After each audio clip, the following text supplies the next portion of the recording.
ओम नमः शिवाय, शिवजी सदा सहाय। ओम नमः शिवाय, गुरुजी सदा सहाय। जय गुरुजी महाराज। अनंतम अनंतम शुक्राना गुरुजी महाराज। श्री शिव महापुराण रुद्र संहिता अध्याय 10।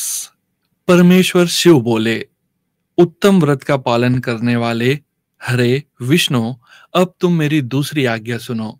उसका पालन करने से तुम सदा समस्त लोकों में माननीय और पूजनीय बने रहोगे। ब्रह्मा जी के द्वारा रचे गए लोक में जब कोई दुख या संकट उत्पन्न हो, तब तुम उन संपूर्ण दुखों का नाश करने के लिए सदा तत्पर रहना। तुम्हारे संपूर्ण दुस्सह कार्यों में मैं तुम्हारी सहायता करूंगा।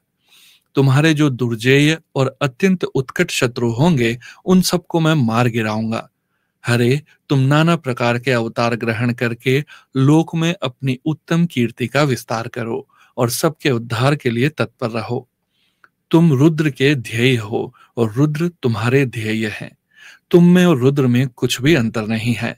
जो मनुष्य रुद्र का भक्त होकर तुम्हारी निंदा करेगा, उसका सारा पुण्य तत्काल भस्म हो जाएगा। पुरुषोत्तम विष्णु, तुमसे द्वेष करने के कारण मेरी आज्ञा से उसको नरक में गिरना पड़ेगा। यह बात सत्य है, इसमें संशय नहीं है। तुम इस लोक में मनुष्यों के लिए विशेषतः भोग और मोक्ष प्रदान करने वाले और भक्तों के ध्येय तथा पूज्य होकर प्राणियों का निग्रह और अनुग्रह करो। ऐसा कहकर भगवान शिव ने मेरा हाथ पकड़ लिया और श्री विष्णु को सौंपकर उनसे कहा, तुम संकट के समय सदा इनकी सहायता करते रहना। सबके अध्यक्ष होकर सभी को भोग और मोक्ष प्रदान करना तथा सर्वदा समस्त कामनाओं का साधक एवं सर्वश्रेष्ठ बने रहना। जो तुम्हारी शरण में आ गया, वह निश्चय ही मेरी शरण में आ गया। जो मुझ में और तुम में अंतर समझता है, वह अवश्य नरक में गिरता है। ब्रह्मा जी कहते हैं, देव ऋषि, भगवान शिव का यह वचन सुनकर मेरे साथ भगवान विष्णु ने सबको वश में करने वाले विश्वनाथ को प्रणाम करके मंद स्वर में कहा। श्री विष्णु बोले, करुणा सिंधु जगन्नाथ शंकर, मेरी यह बात सुनिए। मैं आपकी आज्ञा के अधीन रहकर यह सब कुछ करूंगा। स्वामिन, जो मेरा भक्त होकर आपकी निंदा करे, उसे आप निश्चय ही नरकवास प्रदान करें। नाथ, जो आपका भक्त है वह मुझे अत्यंत प्रिय है। जो ऐसा जानता है, उसके लिए मोक्ष दुर्लभ नहीं है। श्री हरि का यह कथन सुनकर दुखहारी हर ने उनकी बात का अनुमोदन किया और नाना प्रकार के धर्मों का उपदेश देकर हम दोनों के हित की इच्छा से हमें अनेक प्रकार के वर दिए। इसके बाद भक्त वत्सल भगवान शंभु कृपा पूर्वक हमारी ओर देखकर हम दोनों के देखते देखते सहसा वहीं अंतर्ध्यान हो गए। तभी से इस लोक में लिंग पूजा का विधान चालू हुआ है। लिंग में प्रतिष्ठित भगवान शिव भोग और मोक्ष देने वाले हैं। शिवलिंग की जो वेदी या अर्ध्या है, वह महादेवी का स्वरूप है और लिंग साक्षात महेश्वर का। लय का अधिष्ठान होने के कारण भगवान शिव को लिंग कहा गया है, क्योंकि उन्हीं में निखिल जगत का लय होता है। महामुने, जो शिवलिंग के समीप कोई कार्य करता है, उसके पुण्य फल का वर्णन करने की शक्ति मुझ में नहीं है। श्री शिव महापुराण रुद्र संहिता अध्याय 10 यहीं पर समाप्त होता है संगत जी। श्री शिव महापुराण रुद्र संहिता अध्याय 11। ऋषि बोले, व्यास शिष्य महाभाग सूत जी, आपको नमस्कार है। आज आपने भगवान शिव की बड़ी अद्भुत एवं परम पावन कथा सुनाई है। दयानिधे, ब्रह्मा और नारद जी के संवाद के अनुसार आप हमें शिव पूजन की वह विधि बताइए जिससे यहाँ भगवान शिव संतुष्ट होते हैं। ब्राह्मण, क्षत्रिय, वैश्य और शूद्र सभी शिव की पूजा करते हैं। वह पूजन कैसे करना चाहिए? आपने व्यास जी के मुख से इस विषय को जिस प्रकार सुना हो, वह बताइए। महर्षियों का वह कल्याणप्रद एवं श्रुति सम्मत वचन सुनकर सूत जी ने उन मुनियों के प्रश्न के अनुसार सब बातें प्रसन्नता पूर्वक बताई।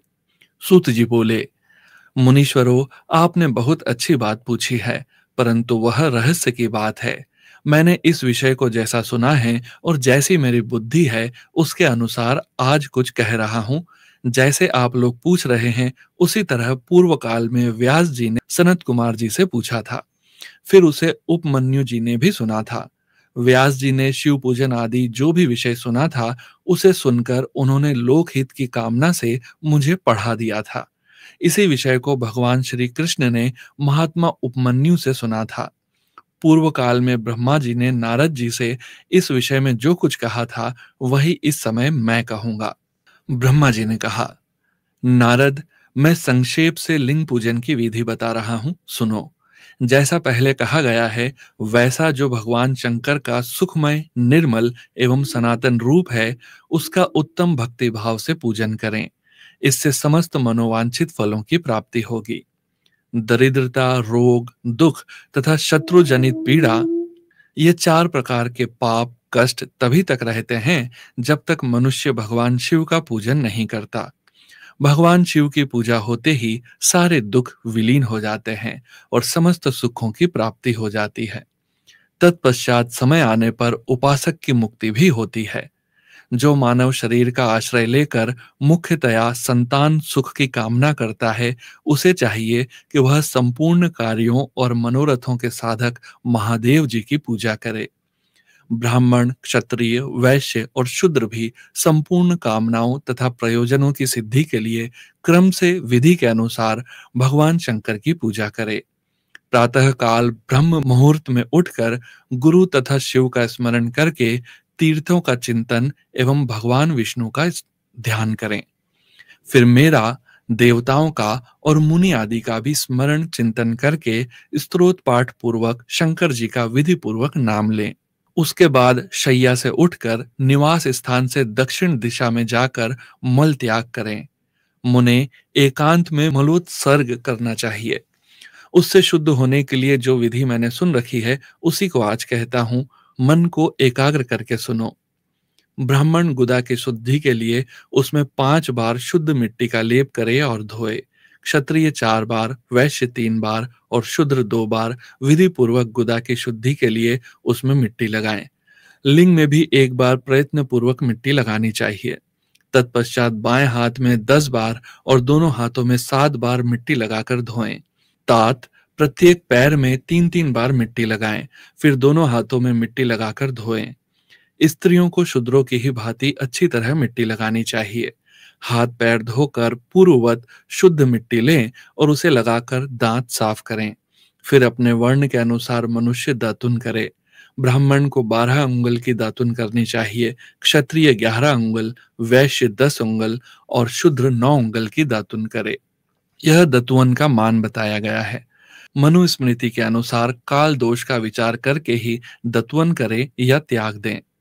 तात, षष्ठी प्रतिपदा, अमावस्या, नवमी, व्रत का दिन, सूर्यास्त का समय, रविवार तथा श्राद्ध दिवस ये दंत धावन के लिए वर्जित हैं। इनमें दतुवन नहीं करना चाहिए। दतुवन के पश्चात तीर्थ अर्थात जलाशय आदि में जाकर विधि पूर्वक स्नान करना चाहिए। विशेष देश काल आने पर मंत्रोच्चारण पूर्वक स्नान करना चाहिए। स्नान के पश्चात पहले आचमन करके वह धुला हुआ वस्त्र धारण करें। फिर सुंदर एकांत स्थल में बैठकर संध्या विधि का अनुष्ठान करें। यथा योग्य संध्या विधि का पालन करके पूजा का कार्य आरंभ करें। मन को सुस्थिर करके पूजा गृह में प्रवेश करें। वहां पूजन सामग्री लेकर सुंदर आसन पर बैठें। पहले न्यास आदि करके क्रमशः महादेव जी की पूजा करें। शिव की पूजा से पहले गणेश जी की, द्वारपालों की और दिक्पालों की भी भली भांति पूजा करके पीछे देवताओं के लिए पीठ स्थान की कल्पना करें। अथवा अष्ट दल कमल बनाकर पूजा द्रव्य के समीप बैठें और उस कमल पर ही भगवान शिव को समासीन करें। तत्पश्चात 3 आचमन करके पुनः दोनों हाथ धोकर 3 प्राणायाम करके मध्यम प्राणायाम अर्थात कुंभक करते समय त्रिनेत्रधारी भगवान शिव का इस प्रकार ध्यान करें। उनके 5 मुख हैं, 10 भुजाएं हैं, शुद्ध स्फटिक के समान उज्जवल कांति है। सब प्रकार के आभूषण उनके श्री अंगों को विभूषित करते हैं तथा वे व्याघ्र चर्म की चादर ओढ़े हुए हैं। इस तरह ध्यान करके यह भावना करें कि मुझे भी इनके समान ही रूप प्राप्त हो जाए। ऐसी भावना करके मनुष्य सदा के लिए अपने पाप को भस्म कर डाले। इस प्रकार भावना द्वारा शिव का ही शरीर धारण करके उन परमेश्वर की पूजा करें। शरीर शुद्धि करके मूल मंत्र का क्रमशः न्यास करें अथवा सर्वत्र प्रणव से ही षंडग न्यास करें। ओम अद्यत आदि रूप से संकल्प वाक्य का प्रयोग करके फिर पूजा आरंभ करें। पाद्य, अर्घ्य और आचमन के लिए पात्रों को तैयार करके रखें। बुद्धिमान पुरुष विधि पूर्वक भिन्न भिन्न प्रकार के 9 कलश स्थापित करें। उन्हें कुशाओं से ढककर रखें और कुशाओं से ही जल लेकर उन सब का प्रोक्षण करें। तत्पश्चात उन सभी पात्रों में शीतल जल डालें। फिर बुद्धिमान पुरुष देखभाल कर प्रणव मंत्र के द्वारा उनमें निम्नांकित द्रव्यों को डालें। खस और चंदन को पाद्य पात्र में रखें। चमेली के फूल, शीतल चीनी, कर्पूर, बड़ की जड़ तथा तमाल, इन सबको यथोचित रूप से कूट पीस कर चूर्ण बना लें और आचमनीय के पात्र में डालें। इलायची और चंदन को तो सभी पात्रों में डालना चाहिए। देवाधिदेव महादेव जी के पार्श्व भाग में नंदीश्वर का पूजन करें। गंध, धूप तथा भांति भांति के दीपों द्वारा शिव की पूजा करें। फिर लिंग शुद्धि करके मनुष्य प्रसन्नता पूर्वक मंत्र समूहों के आदि में प्रणव तथा अंत में नमः पद जोड़कर उनके द्वारा इष्ट देव के लिए यथोचित आसन की कल्पना करें। फिर प्रणव से पद्मासन की कल्पना करके यह भावना करें कि इस कमल का पूर्व दल साक्षात अणिमा नामक ऐश्वर्य रूप तथा अविनाशी है, दक्षिण दल लघिमा है, पश्चिम दल महिमा है, उत्तर दल प्राप्ति है, अग्निकोण का दल प्राकाम्य है, नैऋत्य कोण का दल ईशत्व है, वायव्य कोण का दल वाशित्व है, ईशान कोण का दल सर्वज्ञत्व है और उस कमल की कणिका को सोम कहा जाता है। सोम के नीचे सूर्य है, सूर्य के नीचे अग्नि है और अग्नि के नीचे धर्म आदि के स्थान है। क्रमशः ऐसी कल्पना करने के पश्चात चारों दिशाओं में अव्यक्त महतत्व, अहंकार तथा उनके विकारों की कल्पना करें। सोम के अंत में सत्व, रज और तम, इन तीनों गुणों की कल्पना करें। इसके बाद सद्यो जातम प्रबध्यामि इत्यादि मंत्र से परमेश्वर शिव का आवाहन करके ओम वामदेवाय नमः इत्यादि वामदेव मंत्र से उन्हें आसन पर विराजमान करें। फिर ओम तत्पुरुषाय विद्महि इत्यादि रुद्र गायत्री द्वारा इष्ट देव का सानिध्य प्राप्त करके उन्हें अघोरेभ्योत्थम इत्यादि अघोर मंत्र से वहां निरुद्ध करें। फिर ईशानः सर्व विद्यानाम इत्यादि मंत्र से आराध्य देव का पूजन करें। पाद्य और आचमनीय अर्पित करके अर्घ्य दें। तत्पश्चात गंध और चंदन मिश्रित जल से विधि पूर्वक रुद्रदेव को स्नान कराएं। फिर पंचगव्य निर्माण की विधि से पांचों द्रव्यों को एक पात्र में लेकर प्रणव से ही अभिमंत्रित करके उन मिश्रित गव्य पदार्थों द्वारा भगवान को नहलाएं। तत्पश्चात पृथक पृथक दूध, दही, मधु, गन्ने के रस तथा घी से नहलाकर समस्त अभिष्टों के दाता और हितकारी पूजनीय महादेव जी का प्रणव के उच्चारण पूर्वक पवित्र द्रव्यों द्वारा अभिषेक करें। पवित्र जल पात्रों में मंत्रोच्चारण पूर्वक जल डालें। डालने से पहले साधक श्वेत वस्त्र से उस जल को यथोचित रीति से छान लें। उस जल को तब तक दूर न करें जब तक इष्ट देव को चंदन न चढ़ा लें। तब सुंदर अक्षतों द्वारा प्रसन्नता पूर्वक शंकर जी की पूजा करें। उनके ऊपर कुश, अपामार्ग, कपूर, चमेली, चंपा, गुलाब, श्वेत, कनेर, बेला, कमल और उत्पल आदि भांति भांति के अपूर्व पुष्प एवं चंदन आदि चढ़ाकर पूजा करें। परमेश्वर शिव के ऊपर जल की धारा गिरती रहे, इसकी भी व्यवस्था करें। जल से भरे भांति भांति के पात्रों द्वारा महेश्वर को नहलाएं। मंत्रोच्चारण पूर्वक पूजा करनी चाहिए, वह समस्त फलों को देने वाली होती है। तात, अब मैं तुम्हें समस्त मनोवांछित कामनाओं की सिद्धि के लिए उन पूजा संबंधी मंत्रों को भी संक्षेप में बता रहा हूं, सावधानी के साथ सुनो। पावन मंत्र से, वामंग में इत्यादि मंत्र से, रुद्र मंत्र तथा नील रुद्र मंत्र से, सुंदर एवं शुभ पुरुष सूक्त से, श्री सूक्त से, सुंदर अथर्व शीर्ष के मंत्र से, आ नो भद्रा इत्यादि शांति मंत्र से, शांति संबंधी दूसरे मंत्रों से, भारुंड मंत्र और अरुण मंत्रों से, अर्थाभिष्ट साम तथा देवव्रत साम से, अभित्वा इत्यादि रथंतर साम से, पुरुष सूक्त से, मृत्युंजय मंत्र से तथा पंचाक्षर मंत्र से पूजा करें। 1 सहस्त्र अथवा 101 जलधाराएं गिराने की व्यवस्था करें। यह सब वेद मार्ग से अथवा नाम मात्रों से करना चाहिए।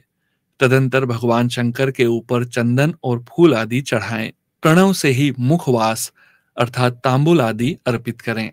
इसके बाद जो स्फटिक मणि के समान निर्मल, निष्कल, अविनाशी, सर्वलोक कारण, सर्वलोकमय परम देव हैं, जो ब्रह्मा, रुद्र, इंद्र और विष्णु आदि देवताओं की भी दृष्टि में नहीं आते, वेद वेत्ता विद्वानों ने जिन्हें वेदांत में मन वाणी के अगोचर बताया है, जो आदि, मध्य और अंत से रहित तथा समस्त रोगियों के लिए औषध रूप हैं, जिनकी शिव तत्व के नाम से ख्याति है तथा जो शिवलिंग के रूप में प्रतिष्ठित हैं, उन भगवान शिव का शिवलिंग के मस्तक पर प्रणव मंत्र से ही पूजन करें।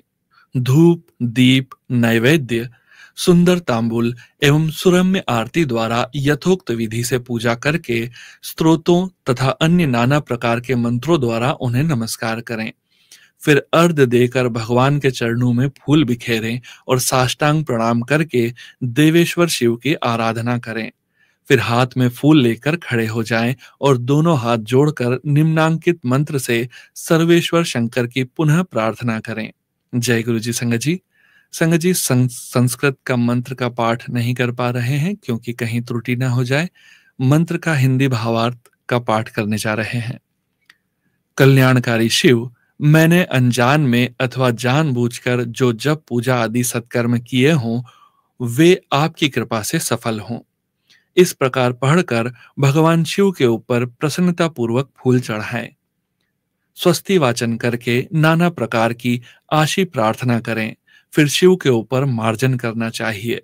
मार्जन के बाद नमस्कार करके अपराध के लिए क्षमा प्रार्थना करते हुए पुनरागमन के लिए विसर्जन करना चाहिए। इसके बाद अद्या से आरंभ होने वाले मंत्र का उच्चारण करके नमस्कार करें। फिर संपूर्ण भाव से विभोर हो इस प्रकार प्रार्थना करें। प्रत्येक जन्म में मेरी शिव में भक्ति हो, शिव में भक्ति हो, शिव में भक्ति हो। शिव के सिवा दूसरा कोई मुझे शरण देने वाला नहीं।